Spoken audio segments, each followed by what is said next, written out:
समय की बात है। एक छोटे से गांव में पेटूराम नाम का हलवाई रहता था। वह बहुत अच्छा खाना बनाता था, पर उसकी सबसे बड़ी कमजोरी थी उसका खाने का शौक। जितना बनाता उतना खुद खा जाता। इसी वजह से गांव वाले उसे प्यार से पेटूराम कहते थे। उसकी मिठाइयों की खुशबू पूरे गांव में फैल जाती थी, पर जब कोई ग्राहक लेने आता तब तक आधी मिठाई गायब हो जाती। एक दिन गांव के मुखिया राणा जी ने पेटूराम को बुलाया और कहा, देखो हलवाई, कल मेरा जन्मदिन है। मैं चाहता हूं कि पूरे गांव को तुम्हारी मिठाई खिलाऊं। ऐसी मिठाई बनाना कि लोग उंगलियां चाटते रह जाए। पेटूराम ने छाती ठोक कर कहा, राणा जी आप बस इंतजार कीजिए, ऐसी मिठाई बनाऊंगा कि देवता भी खाने उतर आएंगी। राख हुई और पेटूराम ने काम शुरू किया। उसने जलेबी बनाई, रसगुल्ले बनाए, पेड़े और बर्फी तैयार की। रसोई में इतनी मिठास फैल गई कि चांद भी झांकने लगा।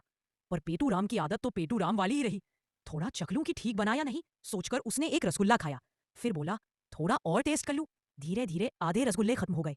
फिर उसने जलेबी की चुस्की ली, बर्फी का स्वाद चखा और पेड़े का टुकड़ा तोड़ लिया। वो कहता गया, बस एक और। लेकिन रात बीतते बीतते उसने सारी मिठाई खुद खा ली। सुबह जब राणा जी आए तो देखा सारे बर्तन खाली पड़े हैं और बीच में पेटूराम लेटा हुआ है। उसके चेहरे पर अजीब सी मुस्कान। राणा जी ने गुस्से में पूछा, अरे हलवाई, मिठाई कहाँ है? पेटूराम ने हंसते हुए कहा, सब सुरक्षित है राणा जी। पेट पर हाथ रखते हुए, यही अंदर रखी है। यह सुनकर राणा जी का सिर घूम गया, लेकिन पास खड़े गांव वाले हंसी से लोटपोट हो गए। राणा जी ने कहा, अब जो खाया है वही बेचो, और सजा के तौर पर पेटूराम को गधे पर बैठाकर गांव में घुमाया। बच्चे हंस हंस कर कहते, देखो देखो, पेटूराम की मिठाई उसके पेट में। बेचारा पेटूराम शर्म से पानी पानी हो गया। उस दिन उसे अपनी गलती का एहसास हुआ। उसने सभी से माफी मांगी और वादा किया कि अब कभी बिना बांटे मिठाई नहीं खाएगा। उस दिन के बाद पेटूराम ने अपनी दुकान का नाम संतराम हलवाई रख लिया।